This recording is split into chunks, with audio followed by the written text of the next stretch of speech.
बिस्मिल्लाहिर्रहमानिर्रहीम अस्सलाम वालेकुम। आज मैंने बनाए हैं मरूंडा की रेसिपी। बहुत ही आसानी से बन गई थी और ये बहुत ही मज़ेदार होती है। सर्दियाँ यूँ ही आने लगती हैं ना, तो बहुत ही मज़े के खाने को दिल करता है। बहुत सी चीज़ें ऐसी हैं जिनको खाने से बहुत ही मज़ा आता है। तो चलें जी, इससे पहले मैंने लिए हैं सेला चावल 1 कप के बराबर।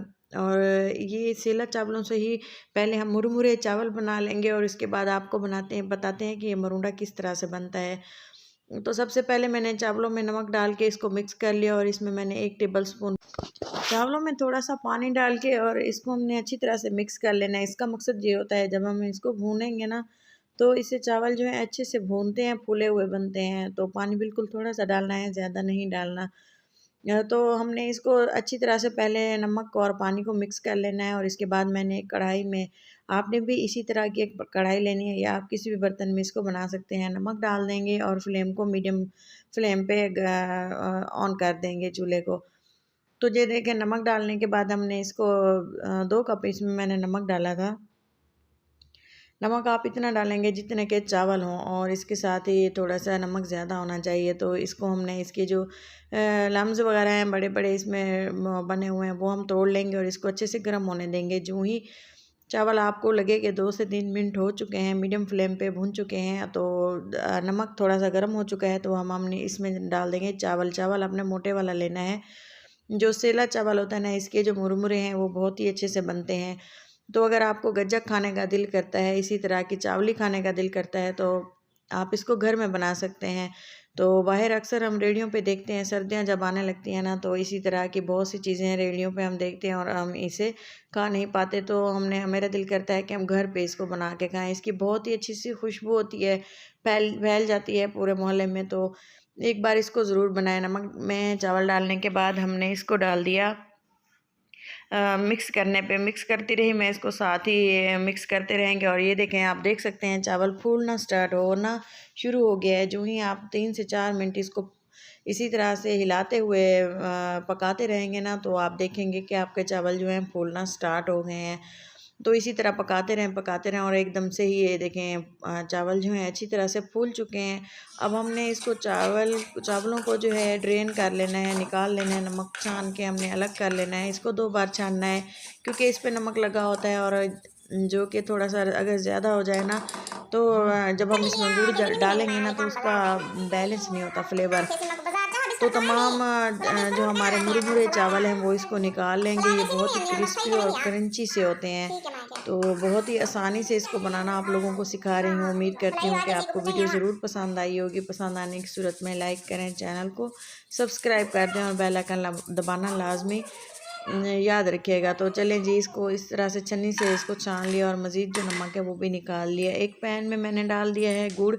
चावल हमारे 1 कप थे और गुड़ भी मैंने 1 कप ही डाला है। अगर आप थोड़ा मीठा ज़्यादा पसंद करते हैं ना, तो थोड़ा ज़्यादा करें और अगर आप गुड़ को थोड़ा जल्दी मेल्ट करना चाहते हैं, थोड़ा सा पानी डाल दें। लेकिन इसको पकाना इसी तरह से है जिस तरह से हम कैरामलाइज़ करते हैं। थोड़ा सा इसको पकाना है इस तरह से कि इसका जो है शीरा बन जाए।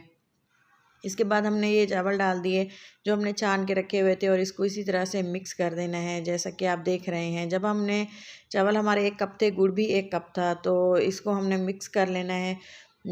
इतना इसको मिक्स करना है कि ये एक जान हो जाए, जैसा कि आप देख रहे हैं। अब हमने इसको चूल्हे से उतार लेना है। फ्लेम को आप देखें हल्का रखा है।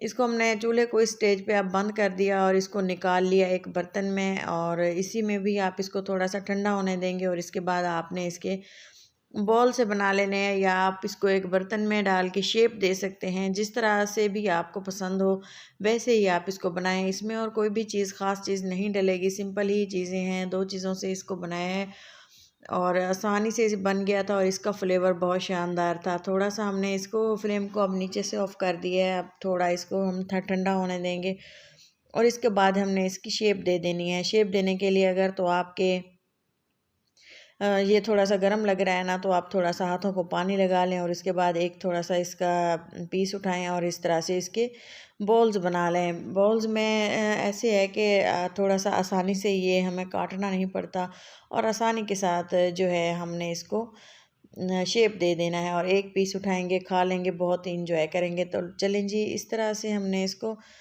बंद करके और इकट्ठा करके हमने रख दिया। और बाकी सारा जो बैटर हमने बना के रखा हुआ है चावलों वाला, ये हमने इस तरह से दबा दबा के बंद करके इसको रख देना है। तो ये देखिए हमारे हाथों को थोड़ा सा पानी लगाया और इसको इस तरह से इकट्ठा करके तैयार कर लिया। तो इसी तरह की मज़े मज़े की रेसिपीज़ देखने के लिए मेरे चैनल देसी फूड इंस्पिरेशन पे आएँ। बहुत ही शानदार सी रेसिपीज़ आप लोगों के लिए शेयर की हुई हैं, ताकि आप देखें, एंजॉय करें और इस वीडियो को अपनों के साथ शेयर करना मत भूलिएगा। सर्दियों के लिए मज़ेदार सी है, गुड़ वाली चीज़ें खाने का बहुत ही अलग एक जायका होता है और गुड़ सेहत के लिए बहुत ही अच्छा है। तो इसको आप इसी तरह से चाय के साथ खाएं, या आपका दिल कर रहा हो कुछ सर्दियों में मीठा खाने का, तो आप ये एक डिज़र्ट बनाएं। ये बहुत ही शानदार है और हर दिल अजीज़ है। देहातों में, विलेज साइड पे या शहर में, हर जगह इसको पसंद किया जाता है। तो चलें जी, इसको एक प्लेट में डालते हैं। तो आपको बता रही थी कि शेप जो भी आप इसको देना चाहें आपकी मर्ज़ी है, क्योंकि ये हर हालत में जायका इसका वही रहेगा। सिर्फ शेप से ये है कि थोड़ी सी लुक बढ़ जाती है और खाने में मज़ा आता है। तो इसी तरह से इसको प्लेट में रखेंगे, डिश आउट करेंगे और इसको मेहमानों के सामने रखें, चाय के साथ इसको खाएं, बहुत ही मज़ा आता है। तो इसी तरह वीडियो के साथ रहा करें, वीडियो को कंप्लीट वॉच किया करें। तो मेहनत करते हैं आप लोगों के लिए, ताकि आप हमें फ़ीडबैक भी दें। दिल को खुशी होती है मज़ीद अच्छा काम करने को। तो मेरे बच्चों की फरमाइश पे मैंने इसको बनाया है। तो आप भी इंजॉय करें, अपनों के साथ शेयर करें इसको, अपना और अपनों का बहुत सारा ख्याल रखा करें। दुआ में याद रखें और मिलते हैं किसी अच्छी सी नेक्स्ट वीडियो में। तब तक के लिए इजाज़त दें। अल्लाह हाफ़िज़।